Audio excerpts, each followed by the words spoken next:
It's time to bring you the Breakfast Club. A very good morning. I'm Keith D'Souza. You're listening to your morning agenda, and this is the Breakfast Club. We're talking about the Himalayan Mutt project this morning. What you may ask, is that all about? Well, we are speaking with Debbie Ng. Debbie is a photojournalist, and on a trip to the Himalayas, she was noticing that some of the native wildlife seemed to be disappearing, and it was because of roaming dogs there. And she came back and decided to set up the Himalayan Mutt project. But we're going to get more details from her. Dear Debbie, welcome into the program. Hi, Keith. Thank you very much for that very good introduction. I try. Okay. You went there. You saw that the native flora, or rather the native animals, were being targeted by these roaming dogs. Did I get that right? Yes, that's absolutely right. That was the first thing that I noticed while I was there trying to get pictures of these wild endangered animals. The one in particular that I was working on in 2013 was the red panda. So I was in Everest National Park, and we were speaking to locals to try to find out the habitats and habits of these red panda. And during all those interviews that we did, we realized it was actually quite common for red panda to be taken by dogs. And as we ventured from village to interview people about the wildlife, we found that not only are red panda being taken, but also ground foraging birds, and even young deer and sheep that are wild sheep and wild deer are being taken by the dogs as well. And it seemed to be a problem for the past 10 years, but people haven't really been taking much notice to it because it's wildlife. It's not anyone's property. Sure. But yeah. Before I rudely interrupted you like I'm doing right now, when we talk about dogs, we think in Singapore, stray dogs are about, they're not that big, not that large, but they do cause a problem as well. Are these dogs similar in size to these stray dogs in Singapore, or are they much larger? Actually, most of the dogs are about medium size, so that would be the same size as the kind of stray dogs that we see here in Singapore. But these are feral animals as well. Sorry? These are feral animals. Yes, they have been abandoned on the street, and they have never had human contact for their entire life. Human contact in the sense that they haven't been in a home, but they still live close to human habitation, so they still prefer to live on the boundaries of villages.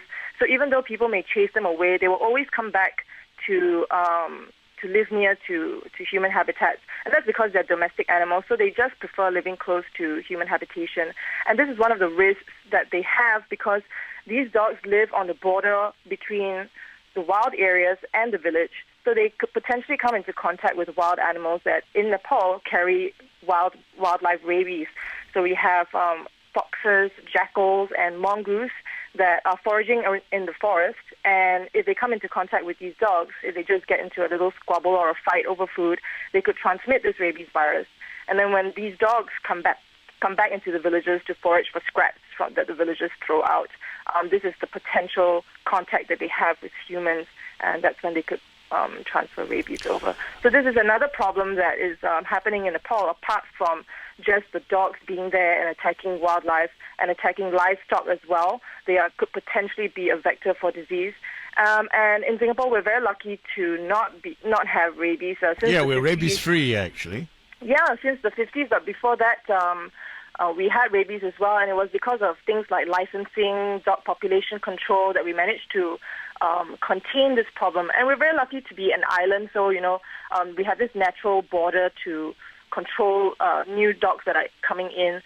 But in Nepal, the village and the mountain range, the borders are very porous, that people are moving through all the time. And some of these shepherds that travel through huge plateaus are traveling with their sheep and their dogs as well. We have working dogs there. And that's all this potential for disease spread.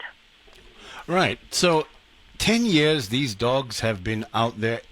What is there a ballpark figure of how many of these dogs are around, and how severe is the problem of rabies? In Nepal, about 21,000 people get infected by rabies every year. Wow. And surveys have found that most of the people who are vaccinated against rabies are actually tourists.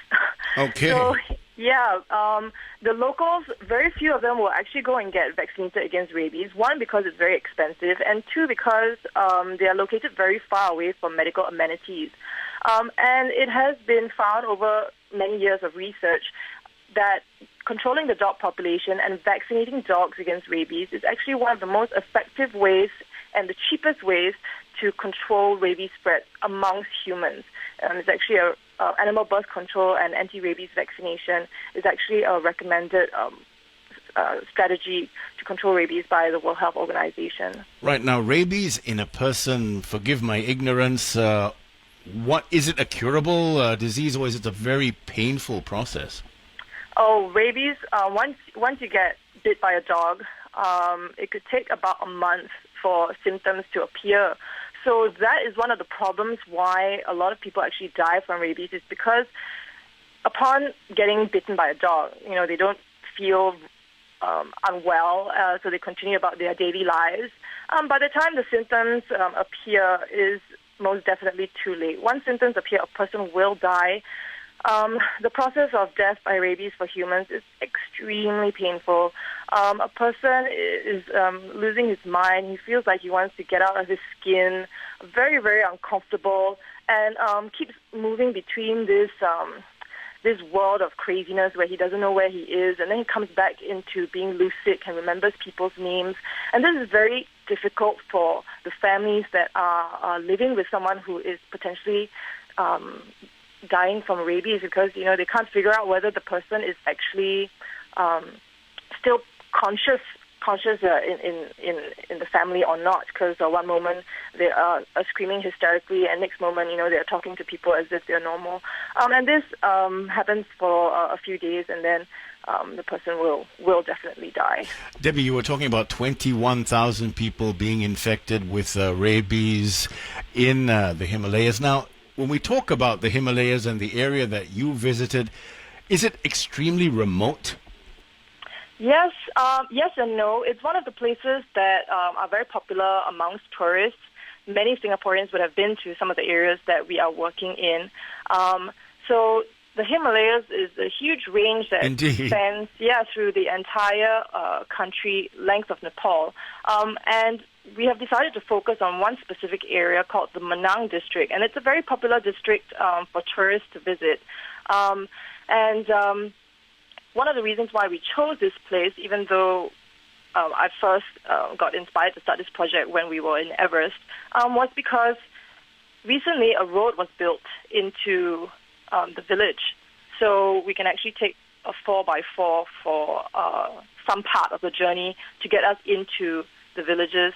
And one of the things that the villagers were saying, like, since, the road has been built, life has really changed, not necessarily for the better, because, they're getting noise pollution, sound pollution, as well as cost of living is going up, because instead of food coming in through donkeys, they're now coming in on cars, so fuel is more expensive. So we thought, since now there is this road, why don't we bring something good into the village, something positive, and that has really benefited the local communities there. Before we go for a short break, why the Himalayan Mutt Project, and why help dogs in Nepal when dogs in Singapore need some help?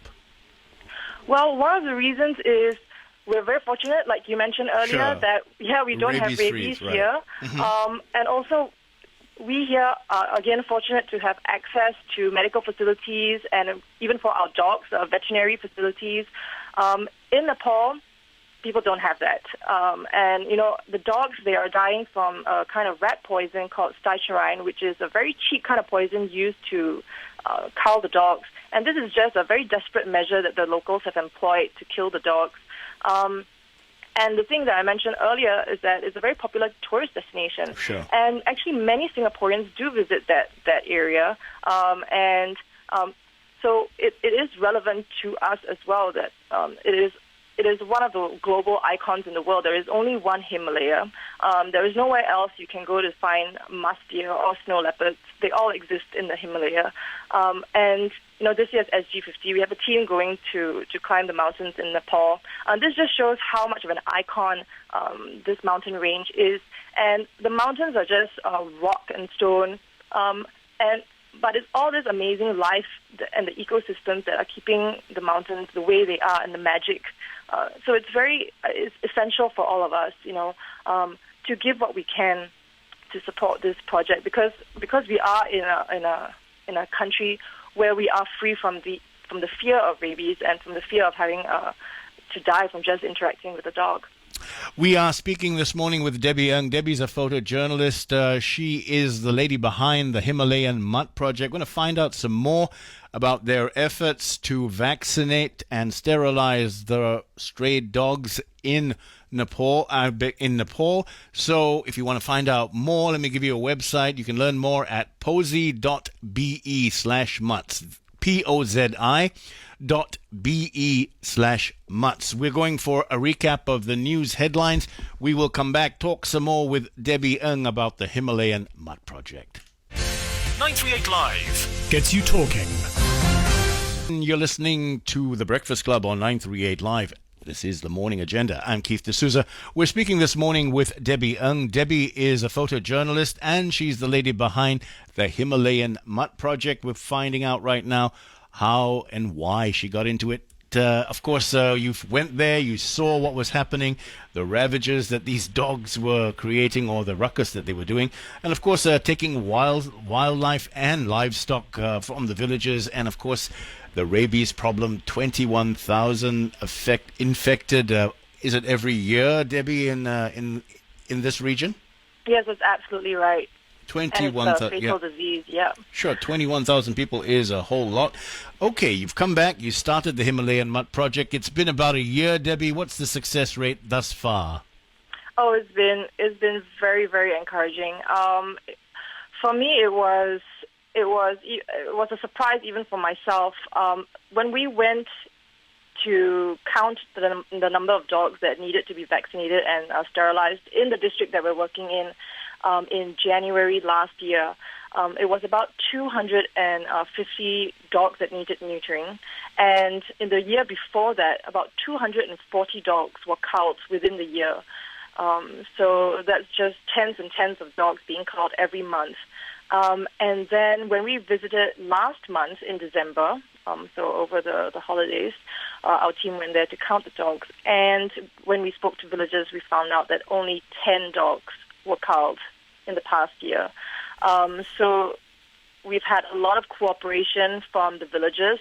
We've had to explain to them and educate them about why it is important to leave the neutered dogs and that are vaccinated in the village and not to cull them. And they have been very supportive and understanding and been trying to cooperate with our project.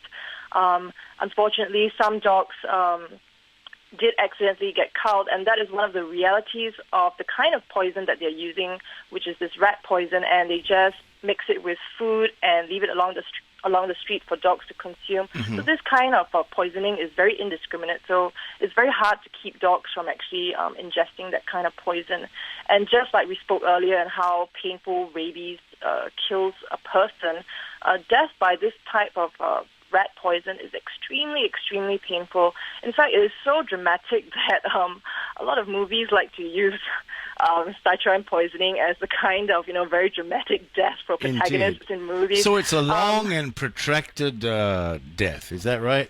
Yes, it takes about 2 hours, and the dog starts to lose control of its body. It starts to stiffen. Its back starts to arch in pain. They start to whimper, lose control of their bowels and their bladder.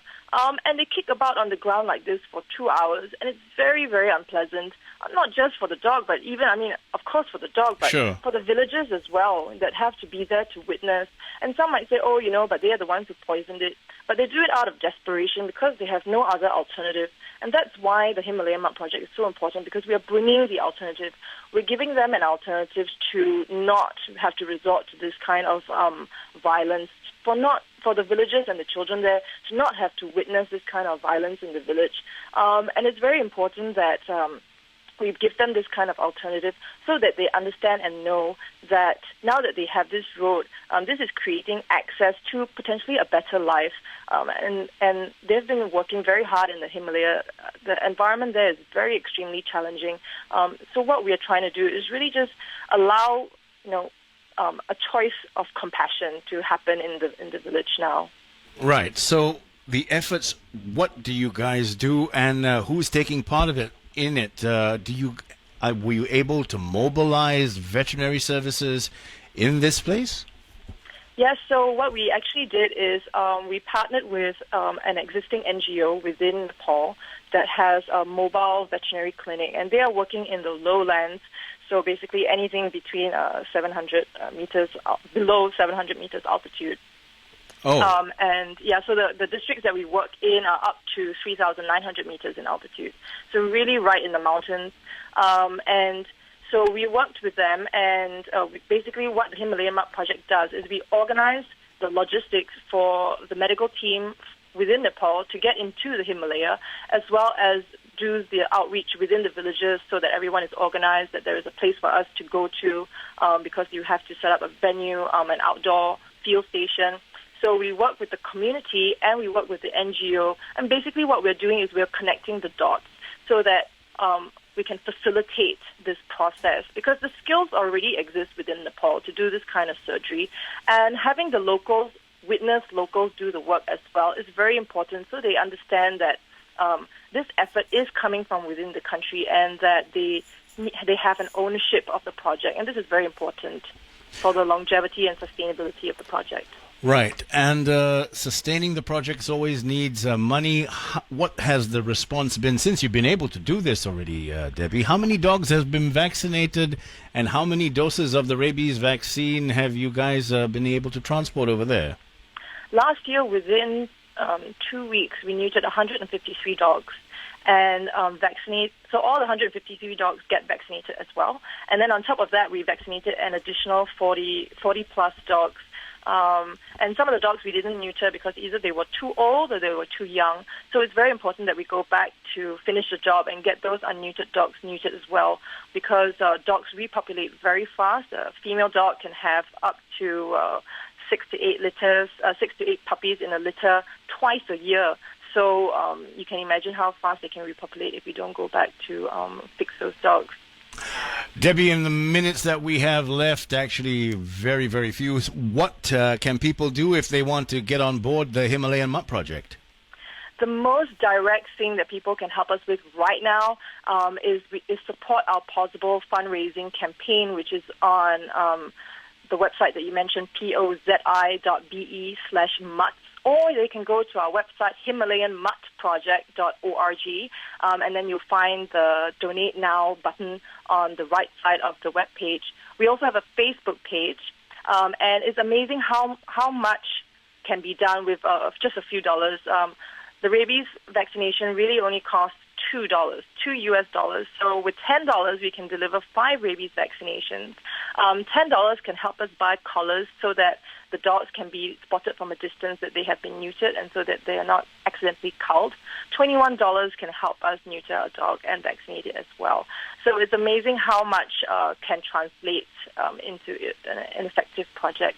And right now, one of the wonderful things that can be done is for communities and groups and clubs to step up and get in touch with us to help us fundraise. Today, actually starting from today to the rest of the week, students at NUS are helping us sell our merchandise outside the Central Library at the National University of Singapore. So if you'd like to help us get our merchandise and support our work, you can drop by the National University of Singapore's Central Library and meet the volunteers there, ask them any questions that you have about our project, and grab yourself some of our merchandise as well. So if you have a club or in a school, this is one of the things that you can help us as well, apart from donating directly to our crowdfunding campaign online. On that note, if you want some help, like I said, head down to the National University of Singapore and hit up those volunteers. Debbie, thank you so much for joining us this morning on The Breakfast Club. Thank you so much, Keith. Of course, that's Debbie Young, photojournalist, and she's the lady behind the Himalayan Mutt project. You know how to help them. Posy.be/mutts. It's posy.be/mutts. You've been listening to The Breakfast Club. I'm Keith D'Souza.